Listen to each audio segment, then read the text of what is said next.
Hey, what's up everyone? This is Snackbox. Hope you all are having an amazing day. In this video, I want to talk about the Undead Hordes Crypt Stage 19 to 21. I'm going to show you exactly how I beat it, what champions I used, what gear I used, and so on. I'm going to tell you everything that you need to know. So let's jump right into it. So the first stage, stage 19, here you can't let the enemies use any active skills. That means A2s and A3s need to be blocked somehow. And there's no better champion for this than Fabian. Fabian can lock champions out, and he can also control them with petrification and fear. And that way they don't use their active skills. Even if they're not on cooldown, there is a chance that you can't control them. So Fabian is definitely the best in slot for this condition. He was a fusion, the anniversary fusion. A lot of players got him. If you don't have him, there are definitely other ways to do this by controlling them with stun sets and so on, stun freeze, whatever, so they don't even do anything. But yeah, you can let them do the A1s, that is okay, but you can't let the enemies do A2s and A3s. I used Siphi here. She's basically my turn meter booster. She does buffs and revives. Most of you know this champion. Nekhret for the ally attacks, some protection. Then I had Gorgorab in here for the attack up, so my Rotos does more damage. That was basically the whole point behind the Gorgorab. I could have also used the Seeker, but I don't know. I just felt like using him instead. So yeah, again, another wave with Galathier, Opodin, Raglan. So here you can see Fabian instantly locked all the skills. He put them all on cooldown. I put the petrification on Galathier. And yeah, you can weak hit on Opodin, and then, you know, it's kind of unfortunate. Then he can use his skills, but there's still a chance that the fear will proc, and he won't even take a turn. But you can just retry it until you don't weak hit with Fabian, right? So basically, the hardest part here, again, same as in the Sylvan Watchers, if you want to check that out. I just made a video about that as well. The hardest part here is to get rid of Galathier, especially if you're using a magic affinity nuker, which is Rotos. Luckily, he does place decreased defense on the A1, which really helps. But yeah, I just wanted to make sure that I get rid of Galathier as soon as possible. Also, the sleep from Siphi helps, because the thing with Mythicals is if you put the skills on cooldown, they will just transform into the alternate form and then use their active skills on that form. And I had to make sure that this is not happening, and this is exactly how I did it. I just put Galathier to sleep as soon as he got his turn meter close to 100%. I just started controlling him, locking his skills, put the petrification on him, try to fear him, sleep him, just everything I could so he doesn't get a single turn. So eventually I got the job done, and we move on to the second wave. Here we got Sigfrund, the Kaya, Timid, Cardiel, Yannicka wave, and here again I locked the enemy skills, but I don't know if you saw it. There's a 3% chance that your Fabian gets resisted, and that is exactly what happened here on Kaya. So I had to make sure that she doesn't take a turn, and put the petrification on her, and then just slowly started killing one by one. So pretty much the same principle as I had on wave 1. Let nobody get the turn, as much as possible. Try to control everyone, and that way they won't use their active skills. And that was pretty much the name of the game.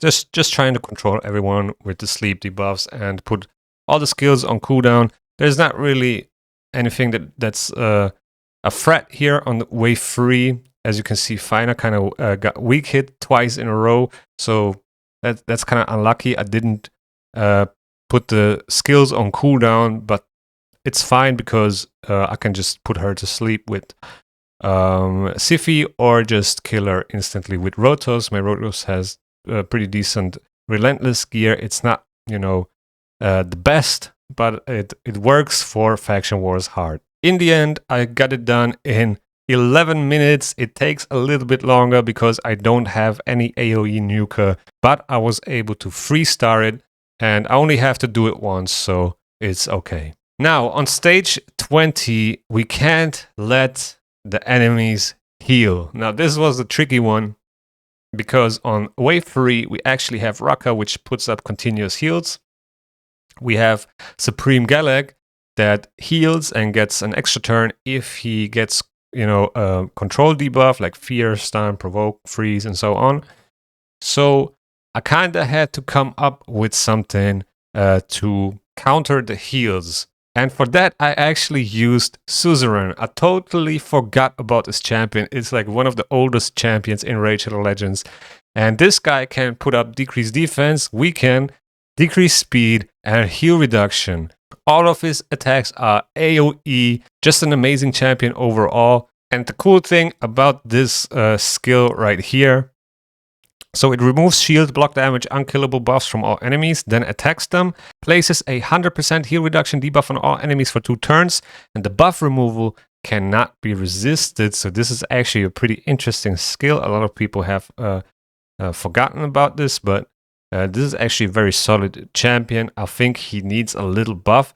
This should be a 100% chance to place weaken and decrease defense just for today's power creep and all that stuff that is going on. This champion is very, very old and needs a little rework, in my opinion.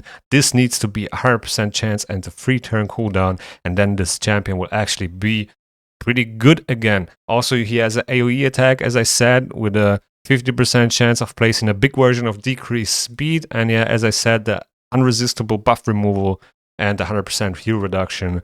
So yeah, pretty amazing champion. As I said, he was pretty clutch for this stage.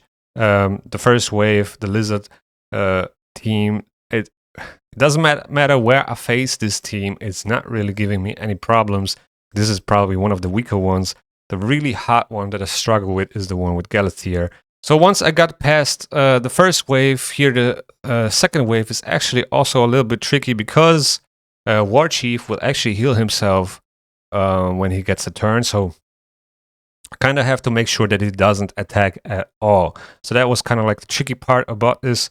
Also, I have to control Mesomel, as she can be really dangerous, and she's a mythical champion. Even though her skills are locked out, she can just swap forms, as I said. So yeah, this was a little bit trickier, but in the end, I got it done easily. I controlled War Chief until the end and just killed the whole wave without a problem.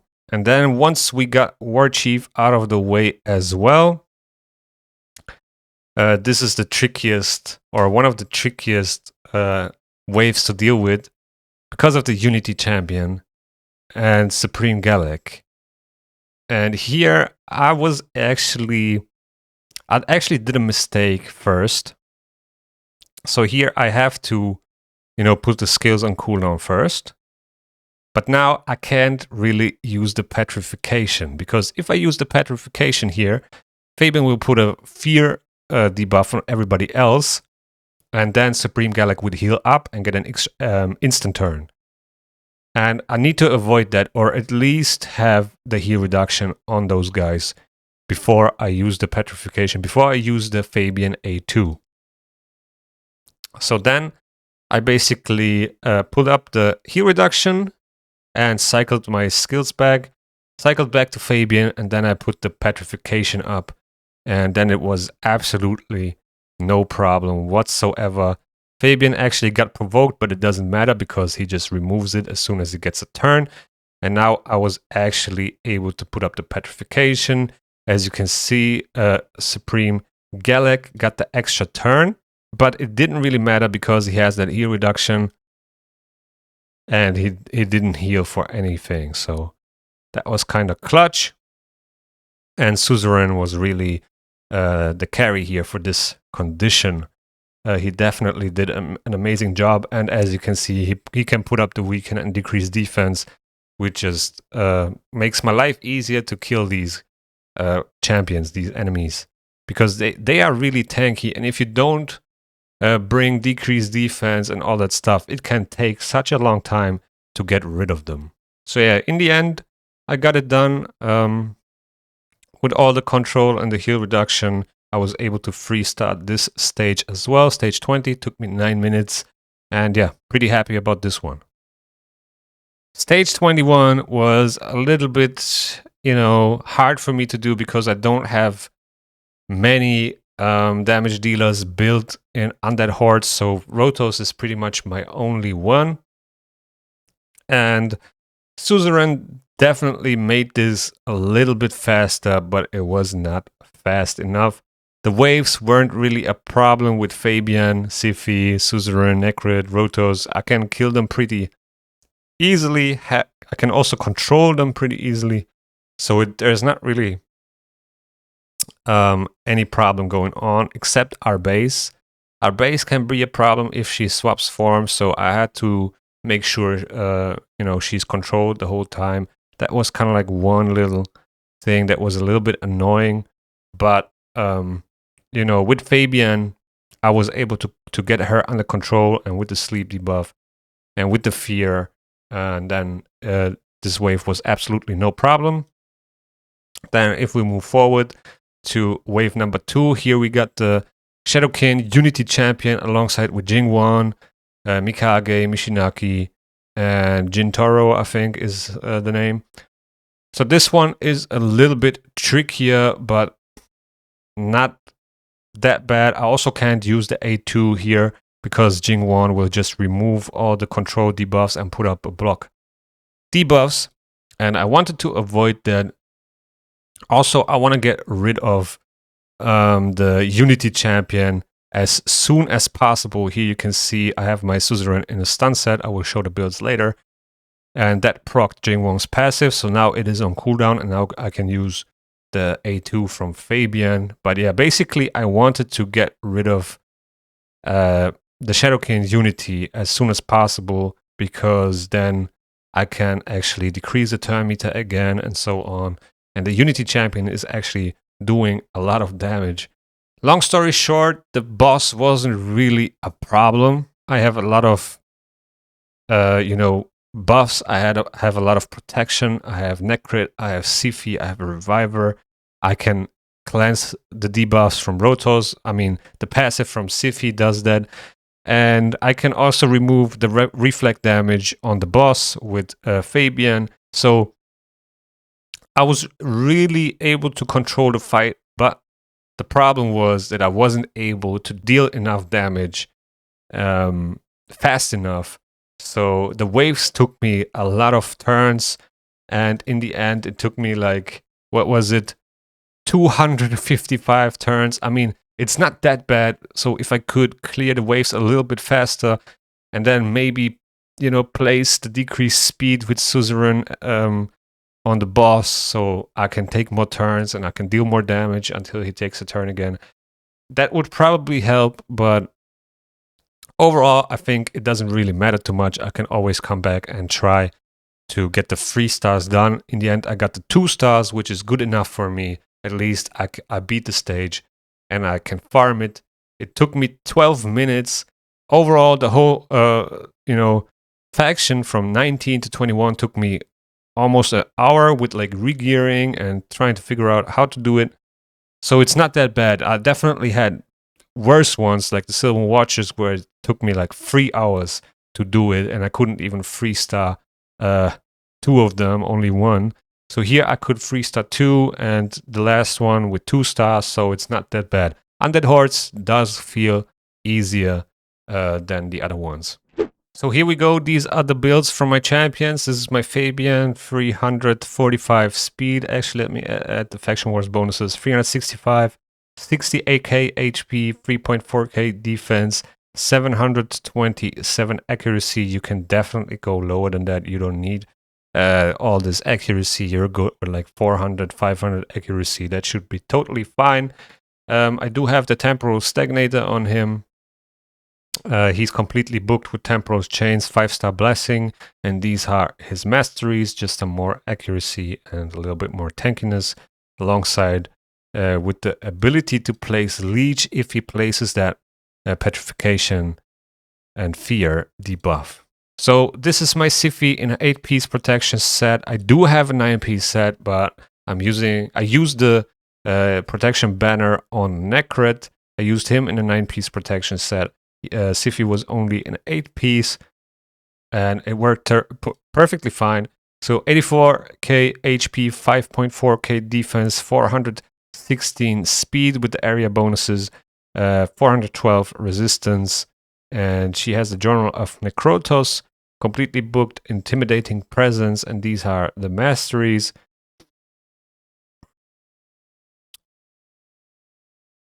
Then this is my Rotos. He's in a 9-piece Merciless set.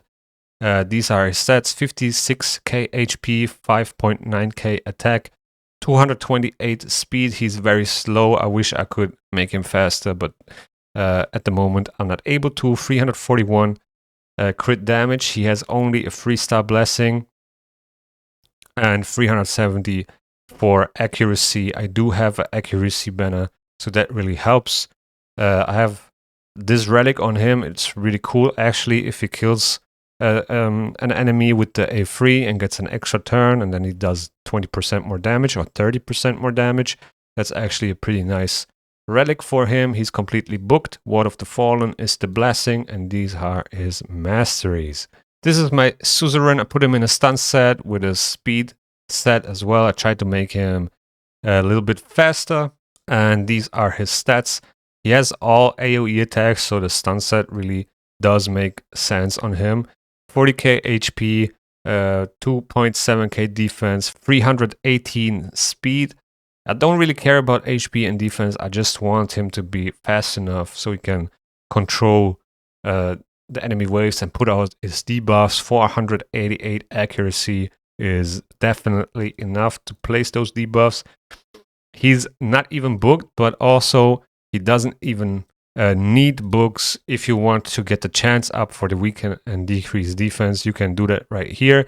He will have a 100% chance to place weaken, but only a 75% chance to place decreased defense. And for me, that is not worth to book. No masteries at all. If I would get masteries, that would definitely help, but at the moment, I don't see the need in it. Then I also used Gorgorab for one of the stages. For the attack up, so Rotos does deal more damage, and I basically just put him in like leftover speed gear. 354 speed, 50k HP, 4.3k defense.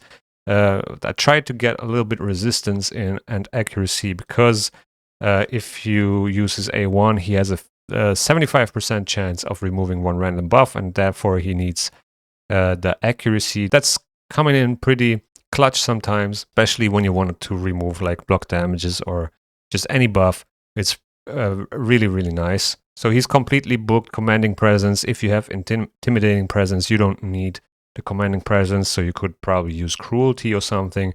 And just started his masteries. I don't know when it was, like a couple of years ago, when I ran him a couple of runs in Minnow, so there's not really much going on with the masteries. And then the last one is Nekhret. He's in the 9-piece protection set. He has 113k HP with the Faction Wars bonus. It's actually 117. 4.5k defense, 280 speed, 560 resistance, 332 accuracy. So he can place those debuffs. He has the Volcardiac Heart. I have 3 of them. If you have watched my relic crafting videos, you know I'm blessed with those hearts. He's completely booked. He has a polymorph blessing. Maybe I'll change it to lightning cage or something. He's really one of my favorite champions. Also the design, I love it.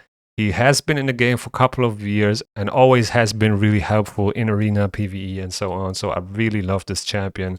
These are his masteries. And yeah, that's pretty much all about the builds that I used. In the Undead Horde script, I'm currently at 59 stars, so I only need 4 more stars. I think the don't land any weak hits. That's probably the hardest one to do in all of the factions. But yeah, this is pretty much it for this video. If you have any questions, feel free to ask in the comment section below. Also, you can always join my Discord and share your thoughts and strategies and questions, and I'm always trying to help. Or if you want to help others feel free to join the community. And with that being said, thank you guys for watching. I hope you enjoyed. If you enjoyed, subscribe to the channel and also hit the thumbs up. It really helps me, and see you in the next one.